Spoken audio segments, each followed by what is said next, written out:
Violeta está basada en una historia real. Encarna a una mujer campesina que busca a sus dos hijas desaparecidas de 17 y 19 años de edad, llamadas las amarillas, forzadas, retenidas por un grupo paramilitar que operaba en la zona. Durante muchos años esta mujer emprendió junto con su familia una búsqueda constante, pero sin resultados positivos.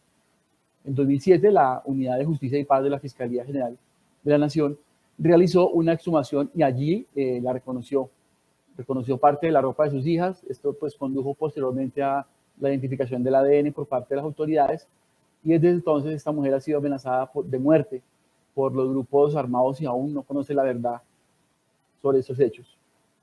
El derecho internacional humanitario se define como el conjunto de normas y principios internacionales que tienen un origen consuetudinario o convencional y se aplican en caso de conflicto armado, ya sea interno o internacional, con el fin de regular los métodos de la guerra y proteger a los partícipes directos e indirectos de esta, haciendo énfasis en la protección de la población civil. En este video surgen unas preguntas. La primera de ellas es: ¿cuáles infracciones graves al derecho internacional humanitario se observan? Bueno, aquí se observan crímenes de lesa humanidad y crímenes de guerra. El artículo 7 del Estatuto de Roma define los crímenes de lesa humanidad como cualquiera de los actos perpetrados por parte de un ataque generalizado o sistemático contra una población civil. El término surgió a finales del siglo XIX y tomó fuerza después de la Segunda Guerra Mundial. Y los crímenes de guerra, que son infracciones graves de los convenios de Ginebra del 12 de agosto de 1949, a saber, cualquiera de los actos cometidos contra personas o bienes que se promulgan como protegidas por las disposiciones de este convenio. En el caso del video de Violeta, claramente se observa cronológicamente que las amarillas fueron víctimas de, primero, persecución, que es cuando a un grupo o colectividad con identidad propia fundada se le persigue por motivos políticos o de género, entre otros. La privación intencional es grave porque atenta contra los derechos fundamentales y es una contravención del derecho internacional en razón de la identidad del grupo o de la colectividad. Dos, estaría también la desaparición forzada de personas, que es la aprehensión, la detención o el secuestro de personas por un Estado o por una organización política o con su autorización. Apoyo seguido de la negativa a admitir tal privación de libertad o dar información sobre la suerte o el paradero de esas personas, con la intención pues, de dejarlas por fuera del amparo de la ley por un tiempo prolongado, por un periodo de tiempo. Tres, hablemos también de deportación o traslado forzoso de población. Se entiende como el desplazamiento forzoso de las personas afectadas por expulsión u otros actos coactivos de la zona en que estén legítimamente presentes sin motivo ninguno autorizado por el derecho internacional. Cuarto, la encarcelación, que es la privación grave de la libertad física en violación de normas fundamentales del derecho internacional. Quinto, también estamos aquí viendo esclavitud. Se entenderá el ejercicio de los atributos del derecho de propiedad sobre una persona, o sea, algunos de ellos incluyendo el ejercicio de estos atributos en el tráfico de personas, especialmente con mujeres y niños. Sexto, también vemos aquí en el video que pues, pudo haber o hubo tortura, que es causarle intencionalmente dolor o sufrimiento grave, físico o mental a una persona que el acusado tenga bajo su custodia o su control.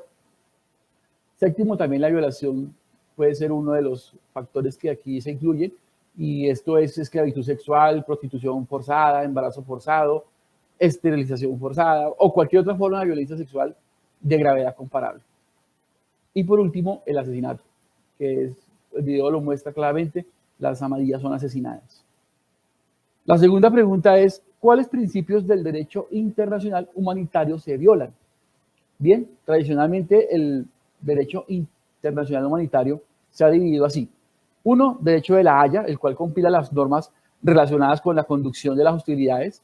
También se conoce como el derecho de guerra o derecho de la guerra, por ser el que determina los derechos y los deberes de los beligerantes. Este derecho se encuentra en las convenciones de 1899, 1907, 1954 y 1980 y principalmente. Y el derecho de Ginebra, que es el derecho humanitario como tal, porque busca salvaguardar, proteger a las personas que se encuentran fuera de combate, ya sean civiles o militares, y está compuesto por 4 convenciones de 1949 y los protocolos de 1977. Los principios estructurales del DIH, Derecho Internacional Humanitario, se pueden dividir así: principios internos y principios externos. Los internos son los siguientes: A, igualdad de los beligerantes en su protección, precepto que deriva a otro principio que es el de no discriminación, lo que no significa que no exista una diferenciación entre partes que son combatientes y no combatientes, ¿no? En segunda instancia tendríamos el derecho de geometría variable, que es quiere decir según la intensidad del conflicto. Se aplicarán unas normas o se aplicarán otras, y también se conoce como el derecho de proporcionalidad, mediante el cual no se pueden causar males superiores o sufrimientos innecesarios. Después estaremos hablando de destinatarios múltiples de las normas del DIH, como por ejemplo los estados, los organismos internacionales, los movimientos de liberación nacional, entre otros. Y en cuanto a los principios externos, estos son: primero, sumisión al derecho o limitación, donde la acción bélica está sometida a reglas jurídicas. Además, se debe limitar el uso de la fuerza en los conflictos armados. Estaremos también viendo aquí el sometimiento al derecho internacional. Derecho simple y complejo, a la vez se basa en un sentimiento de humanidad que todos tenemos, pero las normas, las convenciones, los tratados, entre otros, son varios y hay un sinnúmero de preceptos aplicables codificados parcialmente. Y es importante tener en cuenta que el artículo 214, numeral 2 de la Constitución colombiana, dispone que en todo caso, se respetarán las reglas del derecho internacional humanitario. Todos los actores armados, estatales o no estatales, están entonces obligados a respetar estas normas que consagran estos principios mínimos de humanidad, que no pueden ser derogados ni siquiera en las peores situaciones del conflicto armado. En el caso de Violeta, del video que vimos, se han violado ambos principios, tanto los internos como los externos. La tercera pregunta que surge es: ¿quiénes son las víctimas específicas en términos del derecho de las víctimas?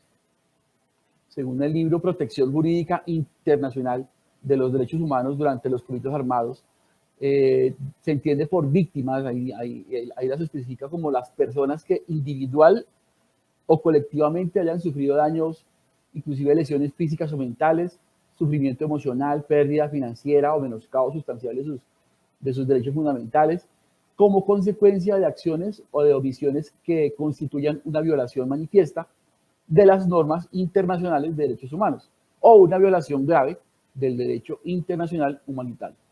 Cuando corresponda y en conformidad con el derecho interno, el término víctima también comprenderá a la familia inmediata o a las personas a cargo de la víctima directa y a las personas que hayan sufrido daños al intervenir para prestar asistencia a víctimas en peligro para impedir que sean victimizadas.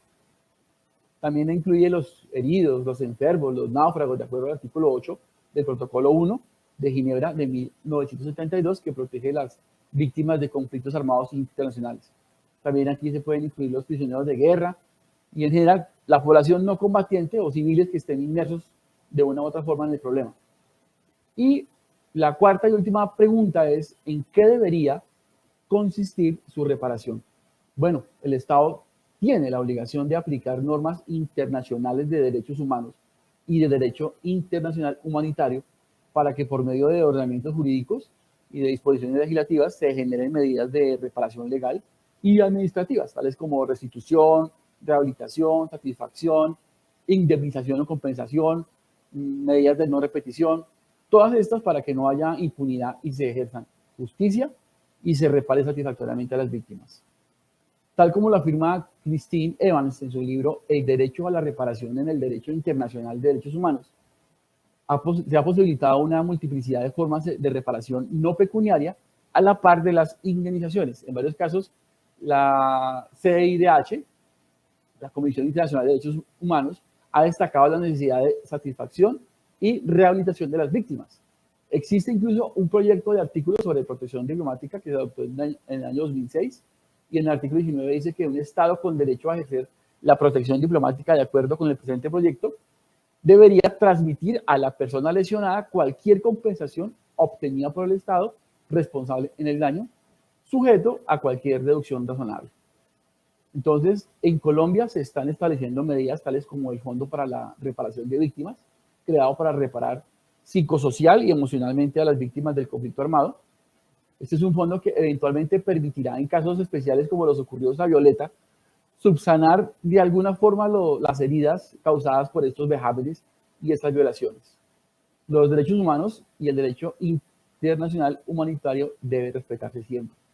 Y cierro con una frase del escritor británico George Orwell, donde dice que lo importante no es mantenerse vivo, sino que lo importante es mantenerse humano.